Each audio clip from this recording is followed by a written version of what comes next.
Ang kwentong ito ay hango sa totoong buhay. Karanasan ito ni Amado. Taong 1973, Prosperidad, Negros Occidental.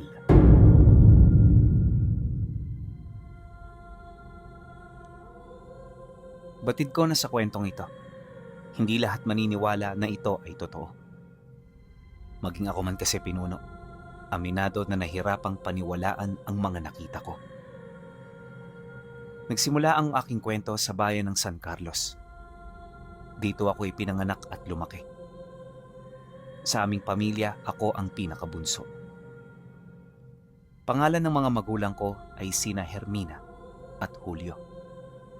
Kagaya ng ibang taga roon, tubong San Carlos na nagmula ang kanilang pamilya. Kaya naman nung magkaedad ako, napalibutan ako ng aming mga kadugo. Subalit pagkaraan lang ng ilang dekada nang mamatay ang aming mga magulang, tsaka na kami nagkanya-kanya. Yung mga kapatid ko, hindi ko na nakakausap hanggang sa napilitan na akong mangibang lugar para maghanap buhay. Kalaunan, nalaman ko na lang na napadpad na ako sa lugar ng Prosperidad. Dito kasi nakatira ang lolo ko sa ina, kaya nagpakasakali ako na sa lugar na yon, mahanap ko ang tadhanang nakalaan para sa akin. Hindi naging madali ang buhay ko roon, pinuno. Gawa nga ng dayo ako rito at wala akong sariling pera. Nahirapan din akong matunto ng lugar ng mga kadugo ko dahil sa kawalan ng sapat na kakayanan para hanapin ang mga ito. Araw-araw palagi akong nakatali sa dalawang bagay. Una, ang kagustuhan kong umangat sa buhay, at ikalawa, ang kagustuhan kong mahanap ang aking mga mahal sa buhay. Inakala ko talaga na hindi ko na sila makikita hanggang sa dumating ang punto na may nakilala akong magsasaka na nakapagturo sa kinaroroonan ng lolo ko. Si Tandang Venancio ba ang hanap mo? May kilala akong Venancio Amado pero hindi taga rito. Nakatira siya sa dulo ng Prosperidad. Milya-milya ang layo dito sa ating baryo. Madalang din na nakakakilala sa kanya dahil yung matandang yon nabuhay bilang ermitanyo. Yun nga lang, di naman siya bantog kasi di naman ang gagamot Wika ng magsasaka. At nang marinig ko ang sinabi nito, nakaramdam ako ng kilabot. Hindi ko sukat akalain na sa mga ganoong tao ko malalaman ang tungkol sa lokasyon ng aking mga kadugo. At sa pagpapatuloy ng aming pag-uusap, labis-labis ang aking pasasalamat nang marinig ko ang pangako nito sa akin. Huwag kang mag-alala. Kapag dumaan ang kaibigan kong manlalako, sasama tayo sa kanila. Dadalhin kita ron at ako mismo ang magtuturo sa bahay ng matandang hinahanap mo. Para naman maniwala ka talaga. O siya, sige Amado. Bumisita ka na lang sa bahay ko pagkaraan ng 6 na araw. Matapos nitong magsalita, agad itong umalis pasan-pasan ng sako-sakong palay. Ako naman umuwi na para makapagpahinga. Pagdating ko sa aking barong-barong, tsaka ko pinag-isipan ang mga napag-usapan namin. Batid ko na nagsasabi ito ng totoo dahil sa kagustuhan nitong sumama sa akin para lamang makita ang matanda na matagal ko nang hinahanap. Kaya naman sa paglipas ng mga araw, patuloy akong bumibisita sa kanila upang makipagkilala sa kanilang pamilya. Hindi naglaon, namalayan ko na lang na 6 na araw na pala ang nakalilipas magmula noong kami ay nag-usap. Kaya kinahapunan nun, umalis kami sa baryo kasama ang kaibigan nitong manlalako. Hindi naging madali ang aming paglalakbay, pero kahit papaano, nakarating kami ng ligtas sa lugar nito. Hapon na ng sumunod na araw nang marating namin ang lugar ng lolo ko. Pagbaba naming dalawa sa harapan ng malawak na palayan, nakita namin ang isang maliit na kubo kung saan ito naninirahan. At mula roon, matyaga namin itong tinahak hanggang sa dito na namin nakita ang matanda. Pagdating namin sa lugar, nakita ko kaagad ang lolo ko na abala sa pagpapakain ng mga alaga nitong manok. Sa mukha nito parang wala itong iniisip na problema. Payapa rin ang buhay nito kahit mag-isa na ito roon, na parang hindi man lang ito nag-aalala. Pagkaraan ng ilang minuto, doon na nga kami nito nagkita. Walang sabi-sabi, agad itong lumapit bit-bit ang mga patuka nito sa manok. Magandang hapon sa inyo. Maaari bang malaman kung anong pakay nyo rito at kung sino ang hinahanap ninyo? Tandang Venancio. Si Berto ho ito. Yung palaging pumupunta rito para magbenta ng bigas, kasama yung kaibigan niyang malalako na si Uben. Siya nga ho pala. Ito si Amado. Siya ang may pakay sa inyo. Bale, kaya ko siya rito sinamahan dahil matagal na kayo nitong hinahanap. Alam niyo naman, tungkulin ko na tumulong, kaya hindi ko siya natanggihan. Sagot naman ng kaibigan niya. Pagkasambit nito ng mga kataga, kapansin-pansin ang tila bang kawala ng ideya ng matanda sa taong kanyang kaharap. Kaya naman bago pa ito makapagsalita, naglakas loob na akong magwika. Ako nga pala si Amado, Lolo Venancio. Anak ako ni Hermina, yung panganay ninyo. At kaya lang naman ako na parito ay dahil sa gusto ko hong manirahan kasama kayo. Nang marinig nito ang kanyang sinabi, hindi ito nagdalawang isip na lumapit. Ang laki mo na, apo. Parang kailan lang kalong-kalong ka pa ng nanay mo. Pasensya ka na, ha. Hindi na ako nakabisita magmula noong nawala ang iyong ina. Marami kasing mga bagay na nangyari, kaya ako na mismo ang umiwas. Sa tamang panahon, malalaman mo rin ang aking personal na dahilan. Pagkasambit nito ng mga kataga, medyo napahinto ako sa aking kinaroroonan. Sa totoo lang, pinuno, hindi ko na nauunawaan ang mga sinasabi ng lolo ko noon dahil sa nakita kong bagay na umagaw sa aking atensyon. At ito ay walang iba kundi yung makapal na bilugang medalyon na nakasabit sa lagayan ng sinturon nito. Batid ko na hindi yun pangkaraniwang medalyon. Kaya habang nagsasalita siya, tinitigan ko ito. At kung titingnan, parang gawa lang ang bagay na yon sa ordinaryong bakal, pero habang tumatagal, unti-unti itong nagiging ginto. Di ako makapaniwala sa mga nakikita ko, kaya pansamantala nalagay doon ang kabuuan ng aking wisyo. Amado, apo, nakikinig ka ba sa mga sinasabi ko? Bakit ka tulala? Ano ang iniisip mo? Nang marinig ko ang sinabi ni Lolo Venancio, tsaka ako bumalik sa aking wisyo. Pagpang-abot ng aming paningin, minabuti ko na magpalusot na lang.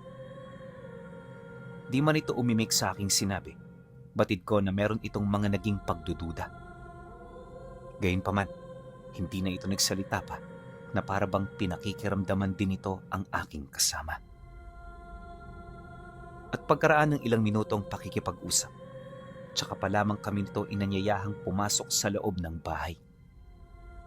Pagpasok ko sa loob, agad kong napansin yung pagkailang ng aking kasama. Yun bang gustong-gusto nitong magpaiwan sa labas, pero wala itong mapagpipilian. Kaya naman kahit labag sa kanyang kalooban, pinili nitong sumunod hanggang sa maisarado na ni Lolo ang pintuan ng bahay. Sabay-sabay kaming umupo sa sala habang patuloy pa ring nag-uusap. Ang kaso lang di pa man tapos sa pagsasalita yung kaibigan ko, bigla itong hinataw ng tungkod ng lolo ko. At sa sobrang lakas ng puwersang pinakawalan nito, tumilapon ito sa dingding ng bahay sabay suka ng dugo. Kitang-kita ko ang humpak nitong dibdib na para bang lahat ng tadyang nito ay nabali. Maging ako man hindi makapaniwala noong mga sandaling yon, gawa ng sa edad ng lolo ko, hindi ko maisip kung papaano pa ito nakapagbitaw ng ganoong kalakas na puwersa. Dala ng pagkagulat, Dali-dali kong nilapitan ang aking kasama para tulungan. Hayaan mo ang demonyong yan, Amado. Hindi mo siya kauri. Kaya walang dahilan para pakitaan mo siya ng awa. Pagmasdan mo, maya-maya niyan ipapakita niya na sa atin ang tunay niyang anyo. Nang marinig ko ito, bigla akong napatigil sa paglapit dito. Unti-unti na ring nanginig ang katawan ko hanggang sa namalayan ko na lang na nangangatog na pala ang tuhod ko dahil sa takot na aking nararamdaman. Pagkaraan ng ilang minuto, kagaya ng sinabi ni Lolo Venancio, nagpalit anyo nga ang kasama ko.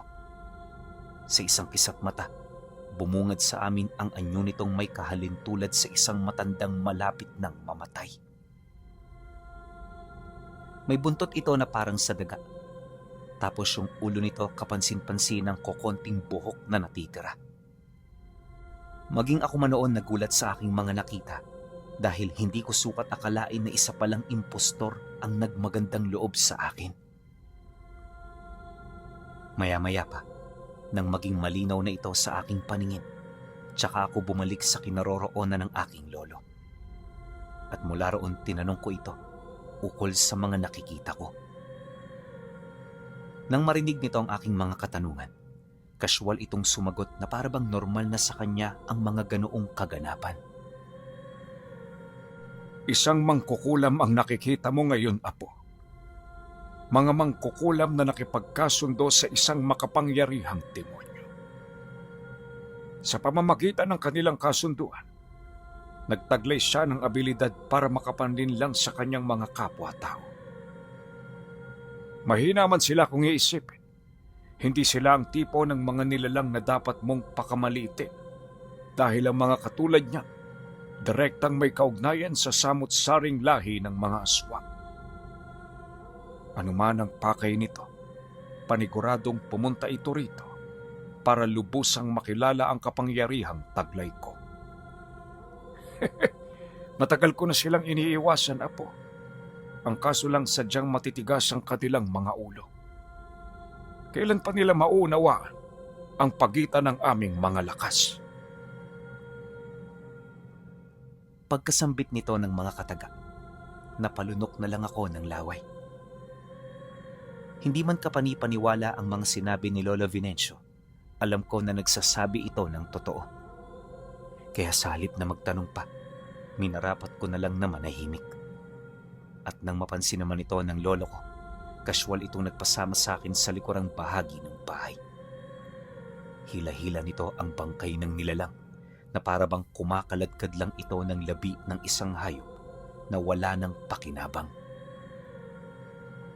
Pagdating namin sa likod, bumungad sa akin ang isang malaking puno ng akasya. May mapuputi itong mga dahon, kaya nang masilayan ko ito, wala akong ibang naramdaman kundi ang matinding pagkamangha. Lo, bakit puti ang dahon ng punong yan? Sa pagkakaalam ko, ang mga akasya hindi nagkakaroon ng puting dahon. Kayo banggi pwede pa. Pero puti, masyado naman atang imposible. Pinagdududahan mo ba ang mga nakikita mo, Apo? Huwag kang magduda sa iyong mga mata, sapagkat ang iyong mga mata ay sinasabi lamang ang mga katotohanang nakikita niya. Hindi sa lahat ng oras tama ang pinaniniwala ang nakatatak sa iyong isipan. Minsan may mga pagkakataon kailangan mo ring tanggapin ang mga bagay na noon pa may tingin mo na'y imposibleng mangyari. Tama ka. Yan nga ay puno ng akasya. Pero hindi yan bastang puno, sapagkat yan ang gabay ng lugar na ito. Mula sa kanyang mga ugat nakahimlay ang mga nilalang na pinagkukunan niya ng kapangyarihan. Yan ang rason, Apo, kung bakit inililibing ko rito ang lahat ng katawan ng mga nilalang na aking natatalo. Nang marinig ko ang sinabi ng lolo ko, nabaling ang aking atensyon sa kalsada kung saan maghihintay ang mga kaibigan ng kasama kong nawala. Pagkarinig ko rito, Medyo naalarma ako. Gawa ng hindi ko halos maisip kung ano ang magiging palusot ko sa mga ito. Isa pa, sa aking iniisip ay yung posibilidad na maaaring kauri rin ng pumanaw na nilalang ang mga naghihintay sa amin doon. Kaya naman sa sobrang pag-aalala ko, napilitan na akong tumungo sa harapan ng bahay para senyasan ang mga naghihintay. Ang kaso lang, di pa man ako nakakaalis, pasimpleng lumapit sa akin si Lolo Venancio para abisuhan ako sa mga naiisip nitong plano. Huwag ka nang magsayang ng laway pa, Apo. Dahil ang mga yan hindi pumarito para sunduin kayo. Marahil natunugan nila ang pagkawala ng kanilang kasama, kaya susubukan nilang bawiin ang labi nito at iligpit ka. Sa puntong ito, Apo, hindi mo na mga kaibigan ang mga yan. Pero huwag kang mag-alala. Ako na ang bahala sa kanila. Nagkamali sila ng taong kinalaban. Matapos nitong magsalita, dali-dali naman itong naglakad kasama ako. Pagdating naman sa unahang bahagi ng bahay, dito ko napansin ang mga tunog ng ugat ng puno na parabang mabilis na gumagapang sa lupa. Ang kaso lang dala ng takot ko, hindi ko na ito nakita pa. Kalaunan, nang makarating na kami sa harapan ng bahay, dito ko nakita ang kasama naming 4 na manlalako na naghihintay sa labas ng bakod. Nanlilisik ang mga mata nito, tapos parang galit na galit. Pagsilay ng pinuno ng grupo sa akin, agad ako nitong sinindak na sumama. Paulit-ulit din ako nitong tinanong ukol sa kinaroroonan ng kaibigan nila. Yun nga lang, hindi ko ito nagawang sagutin dahil na rin sa payo ng lolo ko. Kaya sa bandang huli, pinili kong magsawalang imik sa lahat ng pagbabanta at pananakot na aking naririnig. Maya-maya pa, nang mapagtanto ito ng grupo, tsaka pa lamang ako nito tinantanan. Nakisawsaw na rin noon ng lolo ko upang matigil na ang pananakot ng mga ito. Tama ng salita. Dahil yung mga sinasabi nyo wala yang katuturan kung hindi nyo naman magagawa. Dahil sa sinabi ng lolo ko, mas lalo itong ikinagalit ng grupo.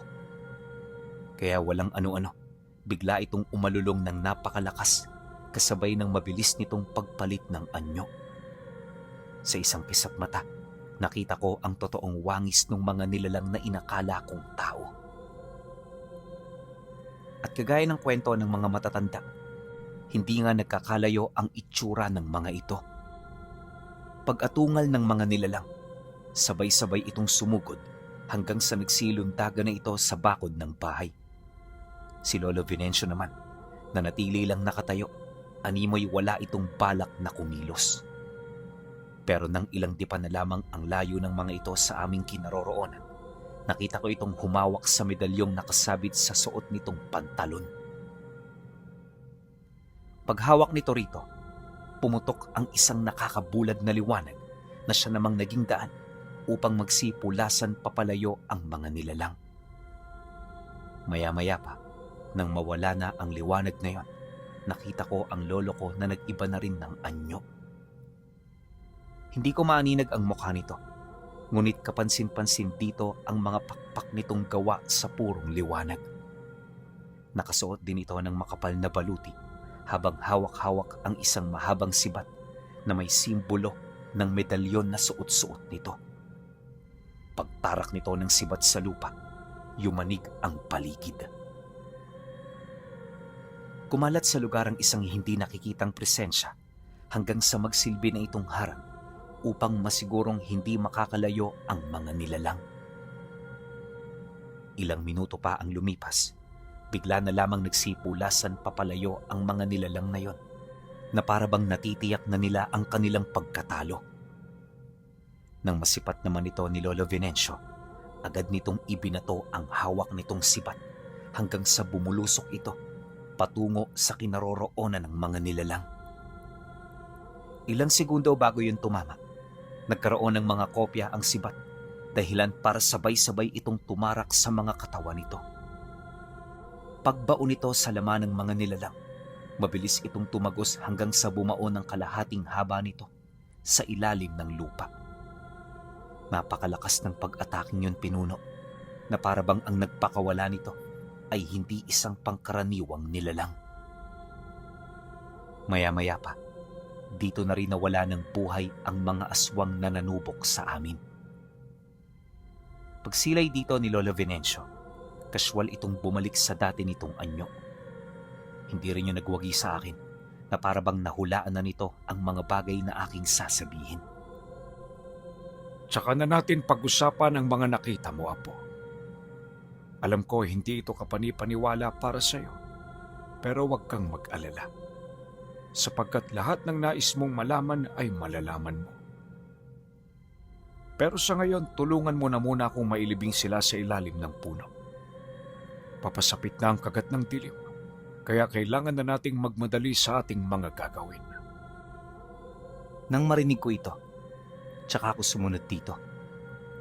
Nababahala man, sinikap kong matulungan si Lolo Venancio sa abot ng aking kakayanan. Hindi nagtagal, bago sumapit ang 7:00 ng gabi, nagawa na namin ang mga pinapagawa nito. At nang pumasok na kami sa loob, kaswal itong nagluto ng hapunan na parabang walang nangyaring kakaiba sa ilang oras naming pagkikita. Kalaunan, nang magkaharap na kami sa hapagkainan, tahimik naming kinain ang mga nakahain. Walang nangyari noong pag-uusap dahil ayon sa lolo ko, isang kabastusan ang magsalita habang may laman ng bunganga. Kaya naman ang ginawa ko, matyaga ako naghintay ng pagkakataon para makausap ito ng mahinahon. Pagkaraan ng ilang minuto, nang nagpapahinga na kaming dalawa, tsaka ko binuksan ng paksa tungkol sa aking mga nakita. Lolo, ano ho yung ginawa nyo kanina? Bakit nagtataglay kayo ng ganung anyo? Sino ho ba talaga kayo? Nang marinig ito ni Lolo Venancio, hindi ito kagad nakasagot. Di man yun nagsasalita pero ramdam ko ang pag-aalangan sa puso nito. Gayunpaman, patuloy ako nagpakasakali sa paniniwalang magsasalita rin ito. At hindi nga ako nagkamali dahil nang marinig ito ng lolo ko, agad nitong pinaunlakan ang mga bagay na nais kong malaman. Baluti ng anghel ang nakita mo sa akin kanina. Tinataglay ito ng mga taong banal. Mga taong isinuko sa Panginoon ang kanilang kaluluwa para manilbihan ng may buong katapatan. Matagal na akong nasa linya ng gawaing ito, Amado. At ito rin ang rason ko kung bakit hindi na ako bumibisita sa inyo. Maniniwala ka ba, Apo, kung sasabihin ko sa iyo na ako mismo ang pumatay sa mga magulang mo? Seryosong wika nito. At nang marinig ko ito, agad na nabalot ng katanungan ang aking isip. Gayunpaman wala akong naramdamang galit sapagkat alam ko na ang taong kaharap ko ay isang banal at walang kakayahan na gumawa ng kasamaan. Kaya sa halip na husgahan ko ng maaga si Lolo Venancio, sinikap kong makinig sa mga dahilan nito. At sa pagpapatuloy ng aming pag-uusap, dito ko nalaman ang mga klarong dahilan. Ayon sa aking lolo, pinuspos ng isang makapangyarihang demonyo na may kakayahang magtawag ng mga aswang ang katawan ng aking mga magulang. Matagal nang sumasakop sa kanila ang nilalang na yon, kaya tuwing umaga walang nakakapansin ito. Nanatili ring lihim ang tungkol sa pag-iral ng nilalang sa kanilang mga katawan dahil na rin sa pagmamalabis nito na kumain ng karne ng tao at uminom ng dugo upang makapagpalakas ng husto. Isang dekada itong hindi natunugan ng aking mga magulang hanggang sa may nakitang bagay si Lolo Venancio na kalaunay naging daan upang matuklosan nito ang lihim na pag-iral ng demonyo sa katawan nito. Nung matunugan naman ito ng nilalang, agad nitong tinawag ang lahat ng kanyang pagmamay-aring hukbo. Gabi-gabi pinapasugod ito ng nilalang sa bahay ng lolo ko upang mapigilan nito ang binabalak nitong pagpapabagsak sa kapangyarihan niya. Ngunit sa kasamaang palad, naging bigo ang nilalang hanggang sa nagdesisyon na ito na makipaglaban dito hanggang kamatayan. Nangyari ang digmaan sa isang liblib na lugar malapit sa kanilang baryo, kaya walang nakasaksi nito. Dagdag pa ng lolo ko, hindi naging madali ang ginawa niyang pakikipaglaban sa mga ito dahil kahit nakahiwalay ang espiritu nito, nanatili ang lakas at kapangyarihan nitong hindi basta-bastang matutumbasan. Nagtagal ng isang buong gabi ang labanan hanggang sa tuluyan ng nagwagi si Lolo Venancio. At nung makuha na nito ang magkahiwalay na espiritu ng Diablo, tsaka niya ito isinelyo sa katawan ng puno ng akasya. Mananatili yun doon ng ilang libong taon upang magsilbing pagkain ng nilalang na gumagabay sa lugar. Nabanggit din ito na pagkaraan ng ilang araw matapos ang digmaan, unti-unti nang nagkasakit ang mag-asawa hanggang sa nalaman niya na tuluyan na itong pumanaw. Nakaramdam ng pagsisisi at panlulumo si Lolo Venancio. Pero sa kabila nito nanatiling matatag ang kanyang paniniwala sa Panginoong kanyang pinagsisilbihan. Batid niya na iyon ang tamang gawin, kaya kalaunan, natutunan na rin niyang matanggap ang mga nangyari. Napatawad na rin niya ang kanyang sarili hanggang sa paunti-unti, naghihilom na ng tuluyan ang sugat sa kanyang puso. Nang marinig ko ang kwento niya, di ko maiwasang manlumo. At sa aming pag-uusap, dito ko rin nalaman na hinihintay lang pala ni Lolo Venancio ang paglapit ng mga apo niya sa kanya. Iniiwasan din ito na makialam sa bulong ng tadhana upang hindi nito masira ang daloy ng aming mga buhay. Matapos kong malaman ng lahat, hindi ako nagkaroon ng galit o anumang puot laban dito. Batid ko na ang ginawa nito ay para lamang maprotektahan ang aking mga kapatid, lalo na ang mga taong nakapaligid sa amin. Mas pinili ko ring wag na itong pag-usapan pa, nang sa gayoy hindi na ako makaramdaman ng kalungkutan buhat sa pagkawala ng aking mga magulang. Akala ko noon yun na ang huling pagsubok at panganib na aking kahaharapin, pero lingid sa aking kaalaman, ito pa lamang ang simula ng matinding kalbaryo. Dahil pagkaraan lang ng ilang araw, sunod-sunod na pag-atake ng mga aswang sa lugar ng lolo ko. Hindi naman ito pinapansin ni Lolo Venancio, lalo pat may mga kasamahan ito roong engkanto na walang sawang nakikipaglaban sa mga ganoong pangkaraniwang banta. Nagpatuloy din noon ang normal naming pamumuhay hanggang sa mabalitaan namin ang tungkol sa ginagawang pandurukot ng mga nilalang sa kalapit baryo. Nung malaman ito ng lolo ko, agad niya itong ikinagalit, kaya walang ano-ano. Nag-ikot-ikot kami sa mga karatig sityo. Hindi kami direktang tumungo sa lugar, nang sa gayoy hindi namin maalarma ang mga nilalang. At sa paglipas ng ilang araw, ako ang nagsilbing tagapagmasid ni Lolo Venancio. Ayon dito, mas mainam na mag-isa akong pumasok sa baryo dahil wala akong bahid ng kahit na anong karunungan o karga sa katawan. Hindi rin ako magiging kapansin-pansin para sa mga nilalang na siya namang magiging daan upang magawa ko ang aking trabaho.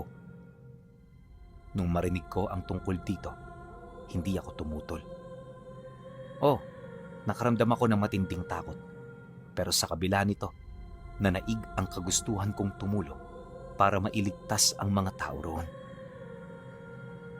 Nung una medyo ikinakatakot ko ito, pero sa katagalan natutunan kong maging matatag alang-alang sa mga taong aming maisasalba. Kaya naman sa loob ng isang buwang pagmamanman, tila bang naging normal na lang para sa akin ang lahat. Hindi naging madali ang ginawa ko noon, pinuno, dahil balak namin ni Lolo Venancio na matuklasan ang pinakautak at pinuno ng mga aswang. Sa mga unang araw, naging malabo ito sa aming parte. Pero habang tumatagal, paunti-unti naming naaaninag ang liwanag na sa amin ay gagabay.